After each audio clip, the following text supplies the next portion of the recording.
करूंगी एक्चुअली, ज्यादा प्रेप नहीं हुई मेरी। um, जय गुरु जी, जय बाबा जी। तो संगत जी, आज हम सब एक एक ऐसे टॉपिक पे बात करेंगे जो हमारे वैदिक समाज, हमारे वैदिक धर्म पे नहीं जाना जाता। एंड मेरी आप सबसे दरख्वास्त है कि इस टॉपिक की कोई भी ज्ञान हो जो हमारे धर्म से बाहर हो, हमें उसे भी सीखना समझना चाहिए। क्योंकि जब हम अपने ज्ञान को आगे लेके जाते हैं रब के लिए, रब से और गहरा जुड़ना चाहते हैं, तो हमें हर हर धर्म से पढ़ना चाहिए, हर धर्म से एग्जाम्पल्स लेने चाहिए। क्योंकि जितना हम एक चीज को अलग अलग रंगों में, अलग अलग ढंग से समझेंगे, उतने ही गहरे तरीके से हम एक चीज को ऑब्जर्व कर सकते हैं। आज हम नेगेटिव फोर्सेस की बात करेंगे कि नेगेटिव फोर्सेस का क्या ओरिजिन है, वो कैसे इस पृथ्वी पे आई, वो कौन है, वो क्या करती हैं। इस चीज का हम पूरा वर्णन एक्सप्लोर करेंगे। अलग अलग धर्मों से जो जो हमें इंफॉर्मेशन मिलती है, जो जो हमें बाबा जी ने सिखाया है, जो बाबा जी ने अपने गुरुओं से और उनके गुरुओं ने प्रॉफिट्स और मैसेंजर्स से सीखा है, तो ये सब हम एक इंटीग्रेटेड तरीके से समझने की कोशिश करेंगे।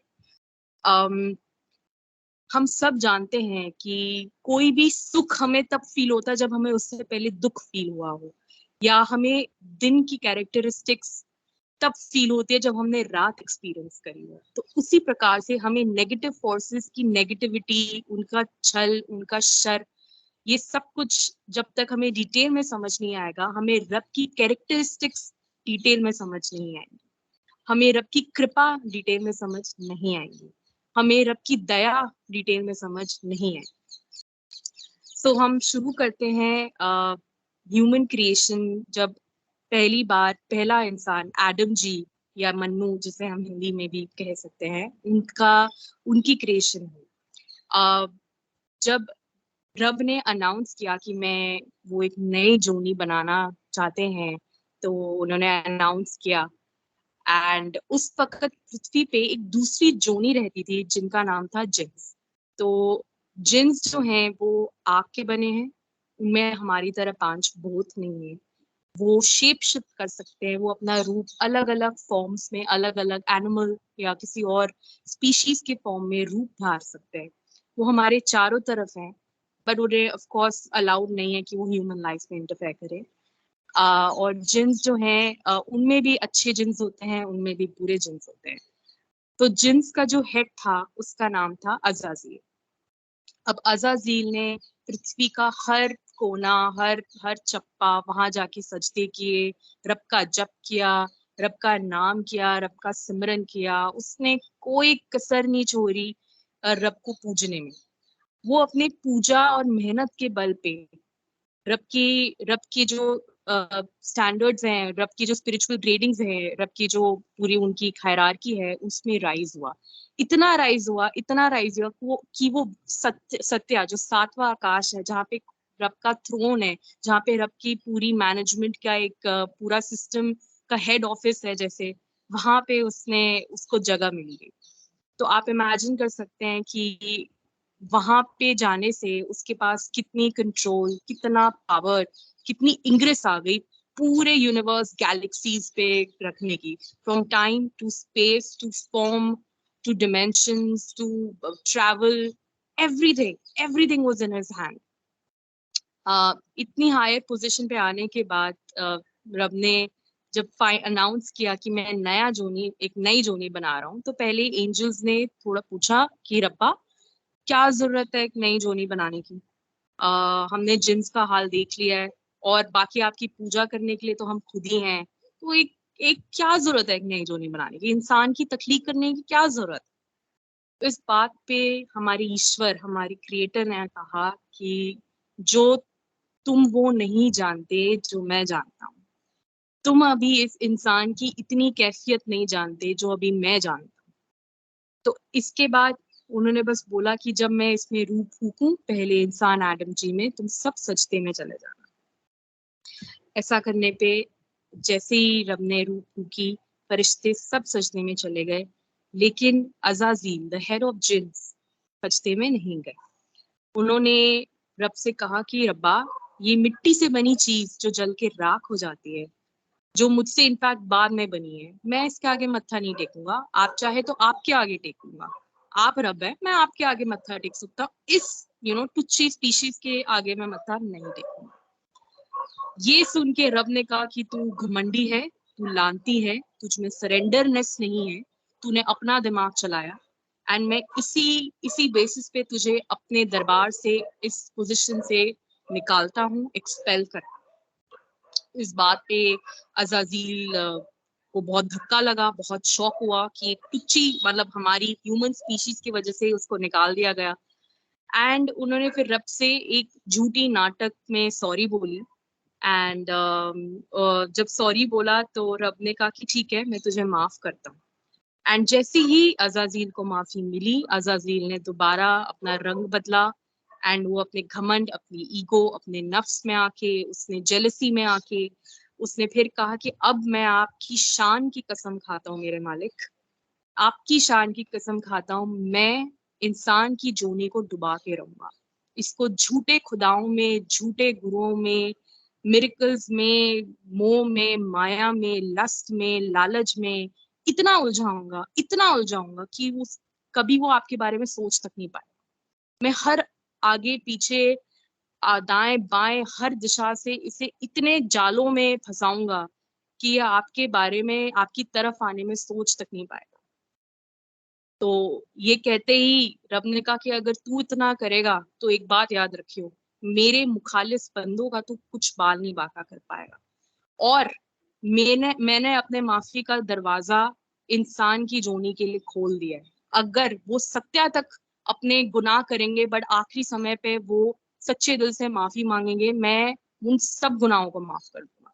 तो तू अपनी कर, मुझे मेरे रब होने की कसम मैं अपनी करूंगा। एंड तब से लेके आज तक अजाजील ने from the beginning of humanity अलग अलग फॉर्म्स, अलग अलग टाइम्स, अलग अलग डिमेंशंस में, बिकॉज अजाजील आज भी जिंदा है और उसकी एक आर्मी है, और उसके इतने टैक्टिक्स हैं, उसके उसके इतने जाल हैं जो अलग अलग तरीके से इंसान को ट्रैप करते हैं। और वो अलग, चाहे वो इकोनॉमिक हो, चाहे वो स्पिरिचुअल हो, चाहे वो मैजिक रिलेटेड हो, हम सोच भी नहीं सकते कि कितनी लेयर्स हैं।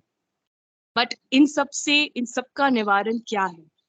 हमारी खुद की सच्चाई, हमारा खुद का सरेंडरनेस, रब को पहचानना, रब के आगे सरेंडर करना, किसी भी और दर को पे जाके पूजा ना करना, सबको सिर्फ रब का मैसेंजर या प्रॉफिट समझना, या रब का स्पेशल गुरु या बंदा समझना, रब की जगह किसी और को ना देना। सिवाय रब से सच्ची तरीके से जुड़ने में हमें इन ट्रैप से कोई नहीं बचा सकता। तो मैं बस, आप, मेरी रब से दुआ है कि आज संगत में जो भी आए, जिसने भी अटेंड किया, उन सबको इन ट्रैप्स, इन झूठ, इन जालों से बहुत प्रोटेक्शन मिले, खैर मिले, और वो सच्चे मन से असल रब को पहचाने, पढ़ के पहचाने, अक्ल से पहचाने, दिल से माने, और और हमेशा के लिए रब की सरेंडरनेस में आ जाए। थैंक यू एवरीबॉडी, जय गुरु जी, जय बाबा जी।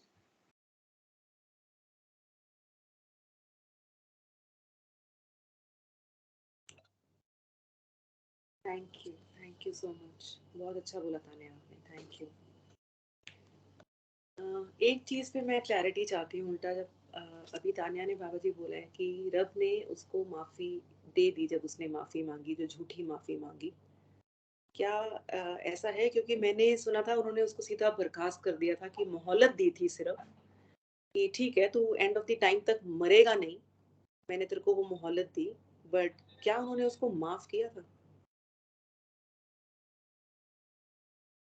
ये मैं बाबा जी से क्लैरिटी चाह रही हूँ कि असल में उसने माफी मांगी ही नहीं थी, या क्योंकि मेरे को भी यही लगा कि उसने माफी नहीं मांगी थी।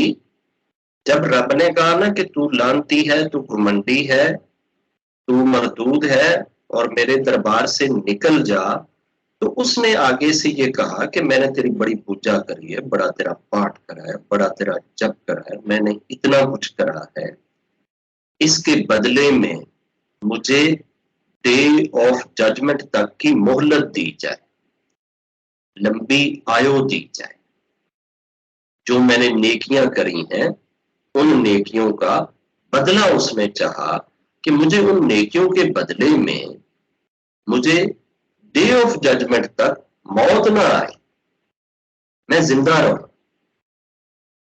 तो अब वो जिंदा रहना क्यों चाहता था? ऐसा नहीं है कि उसको बताओ और रब को ना बताओ, पता तो रब को भी था कि ये क्यों ऐसा चाह रहा है, मगर अब चूंकि वो अपनी उम्र भर की, अपने करोड़ों साल की, लाखों साल की इबादत का सिला मांग रहा था कि जी मुझे इतनी लंबी, इतनी आयु और इतनी इंग्रेस, इतनी एक्सेस दे दी जाए, तो रब ने कहा जा तुझे खुली छूट है, तुझे डे ऑफ जजमेंट तक की लाइफ दी।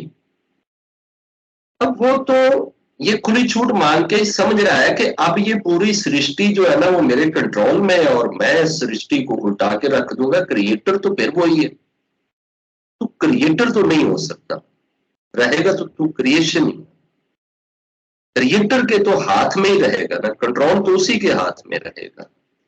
तो जो ही उन्होंने अनाउंस कर दिया कि हाँ तुझे डे ऑफ जजमेंट तक मोहलत दी, तो सेटन दलेर हो गया, क्योंकि जानता है कि रब एक बार जो अनाउंस कर दे, जो वादा कर दे, जो बोल दे, रब उसको निभाता है। रब अपने किए गए वादों से पीछे नहीं हटता, अपने शब्दों का पालन करता है। अब उसको तसल्ली थी कि अब पूरी दुनिया भी अगर आ जाए ना मुझे डे ऑफ जजमेंट से पहले मारने के लिए, तो मैं मरूंगा नहीं। सेटन को कोई नहीं मार सकता, सेटन की डेथ नहीं हो सकती, क्योंकि उसको रब ने डे ऑफ जजमेंट तक मोहलत दे दी। अब उसको तसल्ली है कि मरना तो मैं है को नहीं। ये जिस तरह से हम कार्टून देखते हैं ना, तो वो कार्टून भागा जा रहा होता है, आगे से पूरा जनाब लोडर ट्रक आ जाता है, वो ट्रक के नीचे आ जाता है, ट्रक ऊपर से गुजर जाता है, चारों व्हील ऊपर से गुजर जाते हैं और वो जो कार्टून है वो फिर खड़ा हो जाता है। तो मुझे उस वक्त सेटन याद आता है कि सेटन बिल्कुल इस तरह है कि उसको अगर वेलने के अंदर से भी गुजार दिया जाए, गाड़ी के टायरों के नीचे भी दे दिया जाए, जो उसके साथ मर्जी कर दिया जाए, वो मरेगा नहीं, उसको डेथ नहीं आ सकती, वो फिर जोड़ के उसी तरह से फिर जिंदा हो जाएगा। वो फटता नहीं, वो टूटता नहीं है। अब सेटन को जब तसल्ली हो गई, तो सेटन ने कहा ले, जिसकी वजह से मेरी इतनी लाखों साल की पूजा गई, मेरा इतना बड़ा रुतबा गया, मेरी इतनी बड़ी अपॉइंटमेंट गई, मेरी इतनी लाखों साल की कमाई गई, तो दुश्मन नंबर 1 तो फिर उसका इंसान हो गया या ना हो गया? इंसान की वजह से गई, इस स्पीशीज की वजह से गई थी। अब आपके आने से पहले आपका दुश्मन इस वर्तमान में मौजूद होता है। आप मां की कोख में जाते हैं तो दुश्मन बाहर बैठा होता है।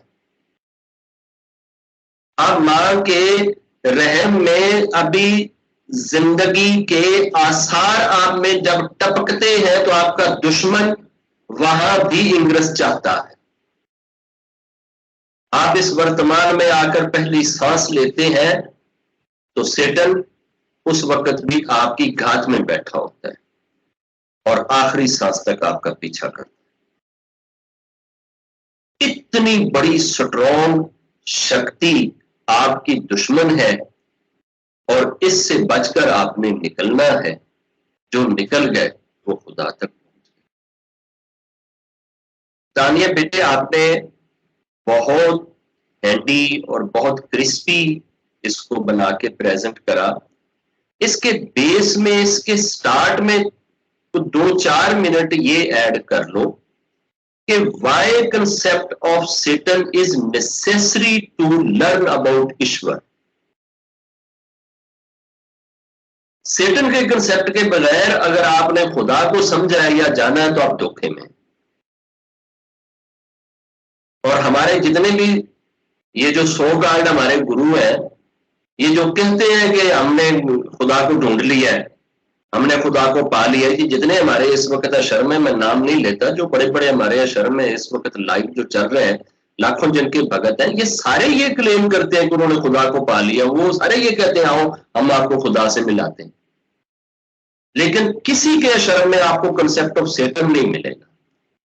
तो कंसेप्ट ऑफ सेटन के बगैर वो कहेंगे कि जी आओ खुदा को मिलाते हैं, तो कोई कहेगा कि जी आजो आजो, ये देखो जी ये खुदा है, इतना प्यारा खुदा है कि जब आपको जरा सी भी जरूरत पड़ती है आप इसके अंदर जल डाल सकते हो, दूध डाल सकते हो, चाय डाल सकते हो, कॉफी डाल सकते हो, हाथ गर्म कर सकते हो, ये भगवान आपके बड़े काम आता है, ये खुदा है।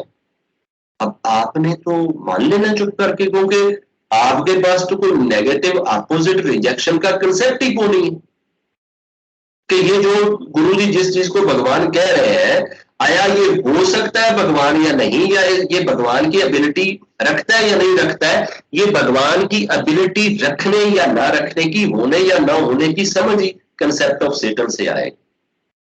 जब तक कंसेप्ट ऑफ सेटन नहीं आएगा, कंसेप्ट ऑफ ईश्वर सीधा ही नहीं हो सकता। कंसेप्ट ऑफ ईश्वर को सीधा रखने के लिए ये अपोजिट चीज का होना बहुत जरूरी। तो हमारे हिंदू धर्म में खुदा क्यों नहीं मिल सकता? क्यों? इधर कंसेप्ट ऑफ सेटन ही को नहीं है। कंसेप्ट ऑफ सेटन जहां जहां नहीं है वह खुदा नहीं आपको मिल सकता, आपको सेटन मिल सकता। अब सेटन को जब आप पहचान लोगे तो अपोजिट की पहचान होगी। वो अगले दिन जो वो पूछ रहे थे ना कि अपना गुलशन बहना कि आपने खुदा को कैसे पहचाना, तो मैंने उस दिन ना शर्म की वजह से ये शब्द नहीं बोले थे। ये शब्द इसको एक्सप्लेन करने की जरूरत है, उस जरूरत को मीट करते हुए मैं ये बोल रहा हूं कि चूंकि मैंने सेटन को देखा हुआ है इसलिए मुझे खुदा की समझ आ गई कि ये खुदा है। अगर कोई पूछे कि तुमने दिन को कैसे पहचाना, जी दिन है, तो वो अगर कहे कि चूंकि मैंने रात देखी हुई है इसलिए मुझे पता चल गया कि ये दिन है, और जिस बंदे ने रात ही नहीं देखी हुई उसको कैसे दिन का पता चलेगा कि यार ये दिन है? तो अपोजिट चीज का देखना और जानना जरूरी है, और जब आप अपोजिट चीज को देख और जान लोगे ना तो उसके मुखालिफ जो चीज खड़ी होती है ना वो ऑटोमेटिकली समझ आ जाता है, अच्छा इसके मुखालिफ तो फिर यही चीज हो सकती है। अब एक बंदे ने रात ही रात देखी है और उसको जनाब दोपहर को अगर खड़ा कर दिया गया है तो फिर कहेगा कि अच्छा उसके अपोजिट तो फिर यही चीज है। और अगर कोई कहे कि जनाब एक रात के अपोजिट चीज होती है, एक रात के अपोजिट चीज होती है, तो उसको कोई दोपहर को खड़ा कर दे तो अंडरस्टूड वो समझ लेगा कि यार वो जो रात के अपोजिट चीज होती है वो फिर यही होएगी जो मैं अभी देख रहा हूं, फिर इसका मतलब है दिन यही है। तो सेम ऐसे ही है कि जब आप सेटन से निकले तो समझ लो कि आगे जो चीज खड़ी होएगी वो फिर खुदा ही होएगा। ऑटोमेटिकली अंडरस्टूड होएगा कि अब आप जिधर खड़े हैं, जहां खड़े हैं, ये खुदा का ही दरबार है और आप जिस चीज को देख रहे हैं आप खुदा ही को देख रहे हैं, क्योंकि अब आप उसकी लाइन से, लिमिट से, उसकी इंग्लिश से बाहर निकले। तो रब करे कि आपका ये एफर्ट इसी तरीके से और डेप्थ में जाए और गहरी हो और अच्छी होती चली जाए। आप सब लोगों ने बहुत अच्छा बोला है, बहुत अच्छी प्रिपरेशन करी है।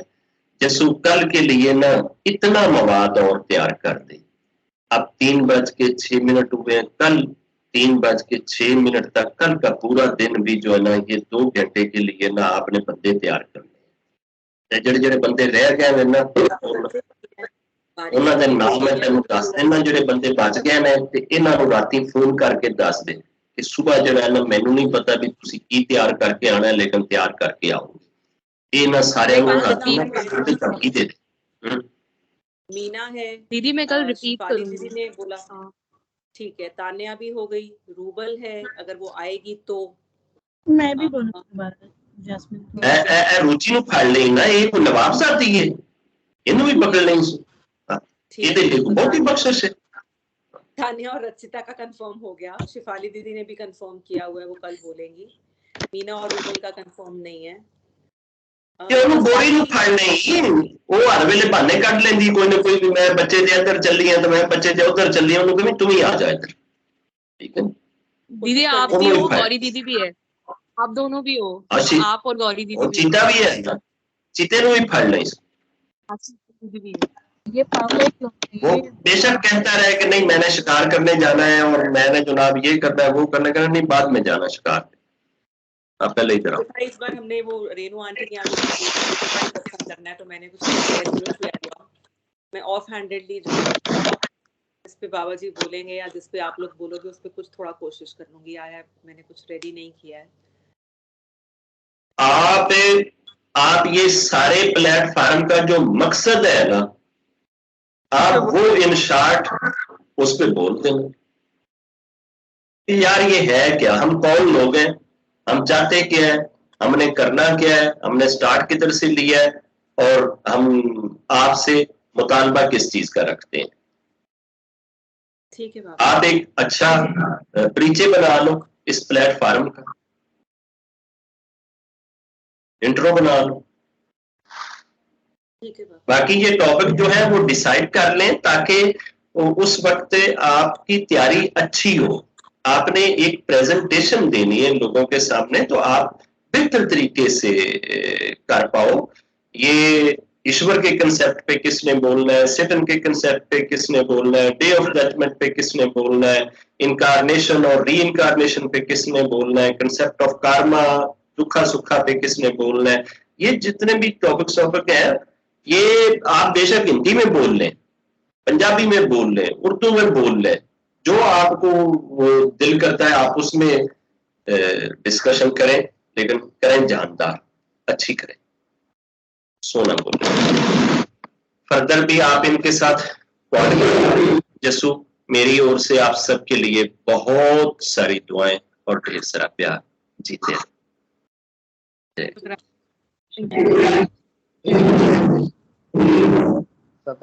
गुरु जी बाबा जी। तो यार मुझे याद आ गया, ये किसी बच्चे को भी पकड़ के उधर खड़ा कर देना। ये कायरा ने कितना अच्छा बोला है, और एक वो महक का बेटा है विराज, ठीक है ना, ये और ये रचिता के बच्चे से पूछ लेना, अगर कोई आनिया करना चाहती है, ये कोई बच्चे अगर करना चाहते हैं तो 2-3 बच्चों को भी आप 5-5 मिनट दें ताकि उन लोगों को समझ आए कि यार इधर तो बच्चे ये चीजें जानते हैं और समझते हैं जो हमारे खोपड़ में भी नहीं आती हैं, जो हमने पिछले 50 नस्लों से नहीं सोची है, वो ये बच्चे जानते हैं। वो एक बेटे आज ने कितना ईश्वर के कंसेप्ट पे जबरदस्त बोला था, तो उसको वही वाली केसट दोबारा लगा देना यार, ये चीजें आप बोलो, वो मिठू है उससे पूछ लेना, ठीक है। तो जो इस तरह से तैयारी कर सकते हैं उनको भी आप लगा लेना। अगर ज्यादा बच्चे डाल लेना, 2-3 को जिनका कुर्रे में नाम आ जाए सिर्फ उनको मौका दे देना, बाकियों को कहना तुम क्लैपिंग करना। रिदान तो बेचारा लड़ने के लिए सबसे आगे है, अपने पापा से लड़ता। परसों कुछ वो बात बोल रहे थे, वो आपकी वीडियो सुन रहा था तो कहते कि बेटा पढ़ने में ध्यान दे रहे हो, आप वीडियो सुनने पे लगे। पापा आप तो ना बहुत ही ज्यादा नास्तिक हो, आपको तो रब पे बिलीव ही नहीं है, अब जाओ यहाँ से। वो लड़ने में सबसे आगे।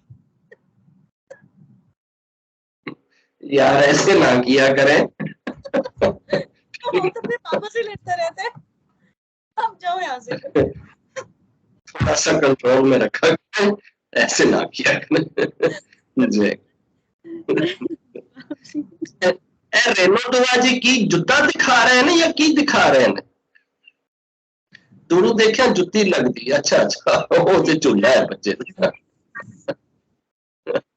अच्छा मेरे इधर जय गुरु जी बाबा, जय जय जय गुरु जी। मैं कल के लिए 7 लोगों का नाम अनाउंस कर देती हूँ, प्लीज जरा 2 मिनट रुक जाएं, सब चले गए हैं। गौरी है, शीतल है, मीना है, शिफाली दीदी हैं, तानिया दोबारा बोल रही है, रूबल, रचिता दोबारा बोल रही हैं, और एक मनोज जी रहते हैं। So we have 8 people. और किसी के बच्चे अगर आपको लगता है कि वो भी बोलना चाहते हैं तो कल आप अपने अपने बच्चों को भी बोल दीजिएगा कि कल सत्संग में वो भी दोबारा ट्राई कर लेंगे। और आप में से किसी को लगता है कि मैं अपना सत्संग एक बारी और बोलना चाहती हूँ, मुझे एक बारी और रिवाइज करना है, मैं सबके सामने एक बारी और बोल दूं, तो यू आर मोस्ट वेलकम, आप लोग भी कल दोबारा बोल सकते। ठीक है, थैंक यू। जय गुरु जी, जय बाबा जी।